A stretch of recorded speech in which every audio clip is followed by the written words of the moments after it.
पूरे प्रदेश के साथ साथ जनपद मुरादाबाद में स्वतंत्रता दिवस के अवसर पर जागरूकता कार्यक्रम आयोजित हुआ। मेरी माटी मेरा देश के नाम से सरकार द्वारा सामाजिक संस्थाओं के सहयोग से जागरूकता कार्यक्रम हो रहे हैं। मुरादाबाद के थाना मुगलपुरा क्षेत्र के अंतर्गत गोकुलदास कॉलेज रोड स्थित Pratap Singh girl inter college में मेरी माटी मेरा देश कार्यक्रम के दौरान मुंबई में 26/11 हमले में भारतीय सेना के जवान प्रवीण तेवतिया की सूझबूझ और हौसले की वजह से बिजली, जिसके बाद सरकार ने उन्हें शौर्य चक्र विजेता का खिताब दिया। ऐसे व्यक्ति मुरादाबाद में 3 दिवसीय कार्यक्रम के दौरान पहुंचे, जहां Pratap Singh girls inter college के छात्राओं को उन्होंने कई जागरूकता की संधि कार्यक्रम का शुभारंभ मां सरस्वती के समक्ष दीप प्रज्वलित कर किया। साथ ही विद्यालय की प्रधानाचार्य सीमा शर्मा द्वारा सभी का स्वागत किया गया।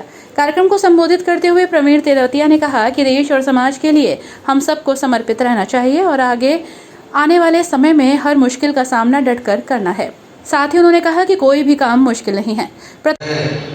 जीवन में ऐसे ही आशा करता हूँ कि उन्हीं के बीच में रहूं और तो मेरा जीवन धन्य हो जाए। सीखने को मुझे बहुत कुछ मिलता रहे।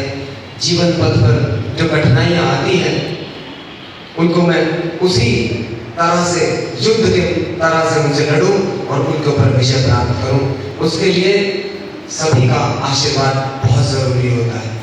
तो मुझे ऐसी आशा है कि सब जो हमारे अध्यापक हैं वो पूरा आशीर्वाद उनका मेरे साथ में है।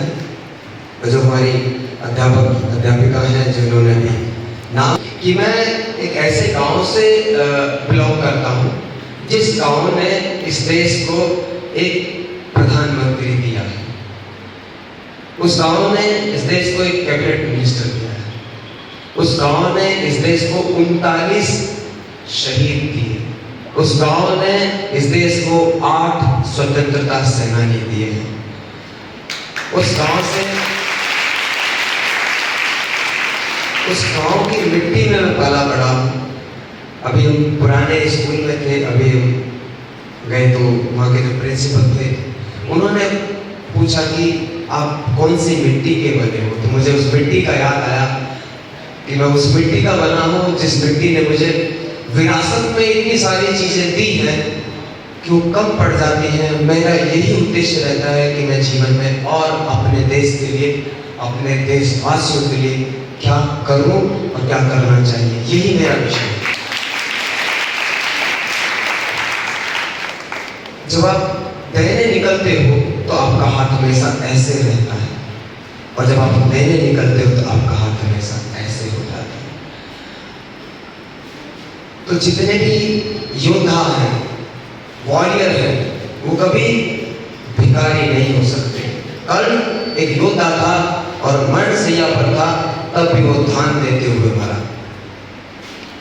उसने अपने जीवन में जब कहने की ठान ली, जब आप भी अपने जीवन में ये ठान लेते हो कि हमको कुछ ना कुछ देना है, कोई भी हमारे दरवाजे पर आए, कोई भी हमसे कुछ पूछे, तो हमारा काम है उनको सही एडवाइस देना, सही डायरेक्शन की तरफ अग्रसर करना, और कुछ भी नहीं है तो गलत कुछ ना बताना। और मेरी कोशिश यही रहती है अभी तक के जीवन में कि मैं किसी का अच्छा कर सकता हूँ तो मैं कोशिश करता हूँ अच्छा कर दूं। अगर मुझे लगता है कि मेरे इस कार्य से सामने वाले का नुकसान हो सकता है तो उस कार्य से ही पीछे हट जाता हूँ, मैं उसकी कदम भी नहीं बढ़ाता। ये अपने आप में ही मानवता की चीजें हैं जो हमने अपने पूर्वजों से प्राप्त की है कि हम कहते हैं देते रहो और उसकी कहते हैं कि भलाई करो और कुएं में। हमारा जो अधिकार क्षेत्र है वो हमारे कर्म पर है। हम कर्म करते रहे, उसका जो मिल रहा है फल मिलता रहे, नहीं मिलता है तो उसको छोड़ दें। Pratap Singh girls inter college के प्रधानाचार्य सीमा शर्मा ने कहा कि आज हमारे लिए बड़े गौरव की बात है। मुंबई में 26/11 के हमले में अपने हौसले और सूझबूझ के चलते प्रवीण तेवतिया ने एक बड़ी विजय हासिल की थी और ऐसे व्यक्ति आज हमारे बीच हैं। छात्राओं को जागरूक करने का काम कर रहे हैं। मेरी माटी मेरा देश के नाम से कार्यक्रम आज विद्यालय में आयोजित किया गया, जिसमें सभी शिक्षिकाओं का इस कार्यक्रम को सफल बनाने में योगदान रहा। आज Pratap Singh Hindu girls inter college का एक गौरवपूर्ण दिन है, जिस दिन हमारे मध्य हमारे सेना से शौर्य चक्र प्राप्त श्री प्रवीण तेवतिया जी उपस्थित हैं। और हमने चूँकि ये आज़ादी का अमृत महोत्सव चल रहा है मेरी माटी मेरा देश कार्यक्रम के अंतर्गत, प्रवीण तेवतिया जी को कॉलेज में बुला करके उनका सम्मान किया, ताकि मेरी छात्राओं को देश हित के विषय में, देशभक्ति के विषय में एक ऐसा संदेश मिले जिससे वो प्रेरित हो। आने वाले समय में ऐसे कार्यक्रम और भी आयोजित किए जाएंगे? बिल्कुल किए जाएंगे, क्योंकि हमारा 15 अगस्त स्वतंत्रता दिवस आ रहा है। हम चाहेंगे हमारे बच्चों के मन में हमारे देश के प्रति जो एक भावना पैदा होती है, उसके लिए एक माहौल पैदा करें, और ऐसे ऐसे महान विभूतियों को बुला करके हम छात्राओं को आशीर्वाद दिलवाएंगे और देशभक्ति की भावना का उन्नयन करेंगे।